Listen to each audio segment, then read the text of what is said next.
Capítulo 10. Dios está creando buenas obras en medio del peligro. Respuesta 5. El coronavirus es un llamado de Dios a su pueblo para que se despojen de la autocompasión y el temor, y en cambio se vistan de gozo y valentía para hacer las buenas obras de amor que glorifican a Dios. Jesús les enseñó a sus seguidores: hagan brillar su luz delante de todos, para que ellos puedan ver las buenas obras de ustedes y alaben al Padre que está en el cielo. Mateo 5:16. Lo que se suele pasar por alto es que ser la sal de la tierra y la luz del mundo, de esa manera, era aún más salado y más brillante, porque las buenas obras se debían hacer incluso en medio del sufrimiento. Brillando en la oscuridad del peligro.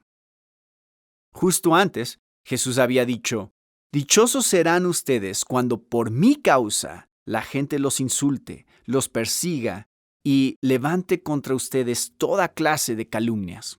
Alégrense y llénense de júbilo, porque les espera una gran recompensa en el cielo. Mateo 5, 11 al 12. Y luego, sin hacer ninguna pausa, dice: ustedes son la sal de la tierra. Ustedes son la luz del mundo. Mateo 5, 13 al 16. Las buenas obras en sí mismas no son lo que hace que el cristianismo sea atractivo. Son las buenas obras a pesar del peligro. Muchos inconversos hacen buenas obras, pero la gente no suele darle la gloria a Dios por esas obras. Sí, el peligro en Mateo 5 era la persecución, no la enfermedad, pero aplica el mismo principio. Las obras de amor en medio del peligro, ya sea por una enfermedad o por la persecución, apuntan más claramente al hecho de que la esperanza en Dios es la que nos capacita para esas obras. Por ejemplo, Jesús dice: más bien, cuando des un banquete, invita a los pobres, a los inválidos, a los cojos y a los ciegos. Entonces serás dichoso, pues aunque ellos no tienen con qué recompensarte, serás recompensado en la resurrección de los justos. Lucas 14, 13 al 14. La esperanza en Dios, que va más allá de la muerte, serás recompensado en la resurrección, nos sustenta y nos capacita para hacer las buenas obras que parecen no tener recompensa en esta vida. Lo mismo aplica para las buenas obras que nos ponen en peligro, especialmente en peligro de muerte. ¿Cómo Pedro aplicó la enseñanza de Jesús?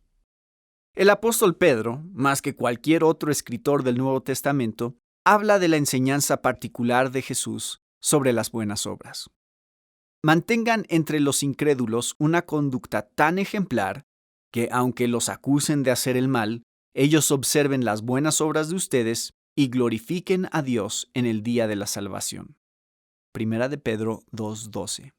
Y, además, dice lo mismo en cuanto a las buenas obras en medio del peligro. Así pues, los que sufren según la voluntad de Dios, entréguense a su fiel Creador y sigan practicando el bien. Primera de Pedro 4:19. En otras palabras, no permitan que la posibilidad o la realidad del sufrimiento les impida hacer buenas obras. Cristo murió para crear buenas obras en medio del peligro. Pedro relaciona esta nueva clase de vida con la muerte de Jesús por nuestros pecados. Cristo mismo, en su cuerpo, llevó al madero nuestros pecados, para que muramos al pecado y vivamos para la justicia. Primera de Pedro 2:24. Gracias a Cristo, los cristianos mueren al pecado y se dedican a hacer buenas obras de justicia. Pablo hace la misma conexión entre la muerte de Jesús y el fervor de los cristianos por las buenas obras. Cristo se entregó por nosotros para rescatarnos de toda maldad y purificar para sí un pueblo elegido dedicado a hacer el bien. Tito 2:14.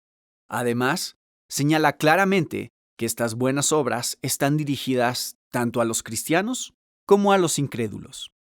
Por lo tanto, siempre que tengamos la oportunidad, hagamos bien a todos y en especial a los de la familia de la fe. Gálatas 6:10. Asegúrense de que nadie pague mal por mal.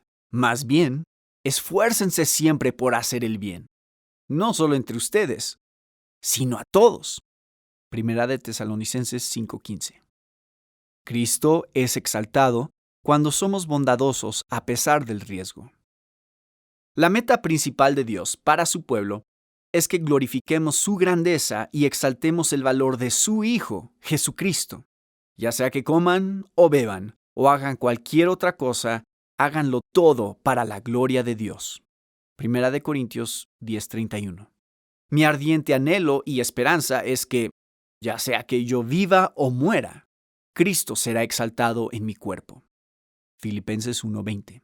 Dios se glorifica en todo. Cristo es exaltado en la vida y en la muerte.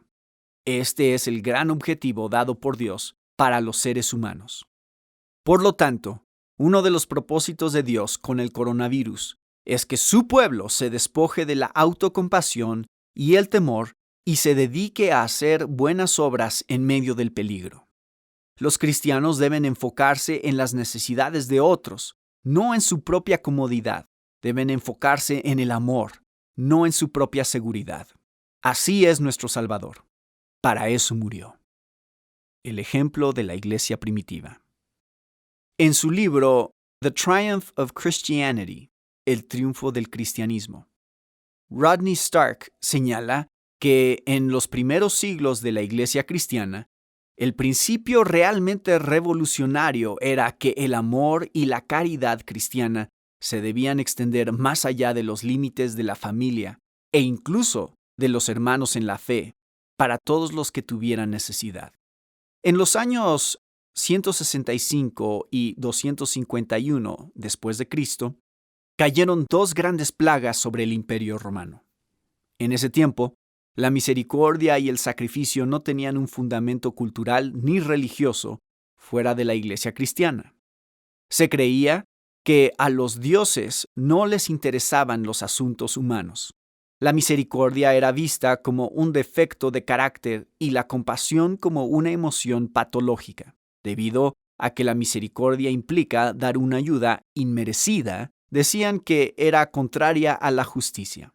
Por esto, mientras que un tercio del imperio moría a causa de la plaga, los médicos huían a sus casas de campo.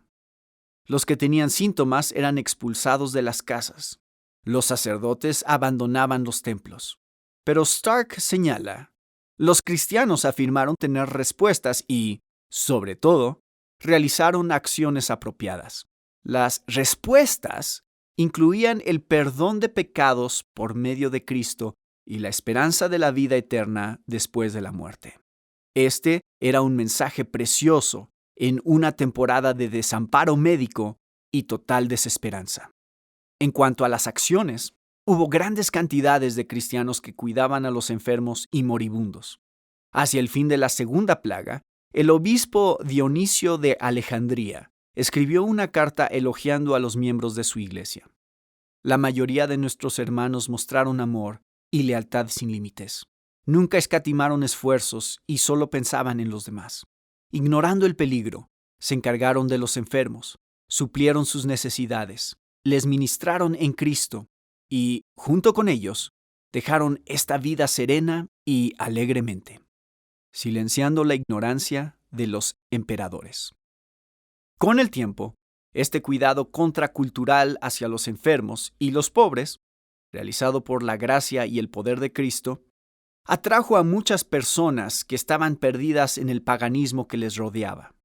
2 siglos después, cuando el emperador romano Juliano, 332 a 363 después de Cristo, quiso revivir la religión romana antigua, vio el cristianismo como una amenaza creciente. En su frustración, le escribió lo siguiente al principal sacerdote romano de Galacia: el ateísmo, es decir, la fe cristiana, ha avanzado especialmente a través del servicio amoroso a los desconocidos y de su preocupación por enterrar a los muertos. Es un escándalo que no haya un solo judío que sea mendigo y que esos galileos impíos, es decir, los cristianos, no solo cuiden de sus propios pobres, sino también de los nuestros, mientras que los que nos pertenecen buscan en vano la ayuda que deberíamos darles. Aliviando el sufrimiento enviado por Dios.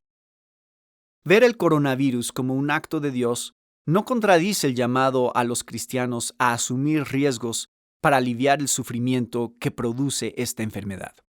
Desde que Dios sometió al mundo al pecado y a la miseria en la caída, Él ordenó a su pueblo que saliera a rescatar a los que perecen, a pesar de que es Él mismo quien juzgará a los que perecerán. El mismo Dios vino al mundo en Jesucristo para rescatar a las personas de su propio juicio justo. Romanos 5:9. Ese es el significado de la cruz de Cristo.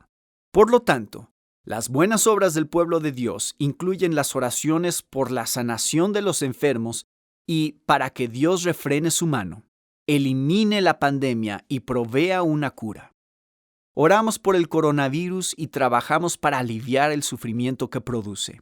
Así como Abraham Lincoln oró para que terminara la guerra civil y trabajó para terminarla, aun cuando la veía como un juicio de Dios. Tenemos el anhelo profundo y oramos fervientemente que este gran azote de la guerra termine pronto. Sin embargo, si Dios desea que continúe hasta que se acabe toda la riqueza acumulada en 250 años de trabajo duro de los esclavos, y hasta que cada gota de sangre derramada por el látigo sea pagada por otra derramada por la espada, se debería decir ahora lo que se dijo hace 3000 años. Las sentencias del Señor son verdaderas, todas ellas son justas. Dios tiene trabajo que hacer, y gran parte de su trabajo es secreto. Nosotros tenemos trabajo que hacer. Si confiamos en su palabra y la obedecemos, Él hará que su soberanía y nuestro servicio cumplan sus propósitos buenos y sabios.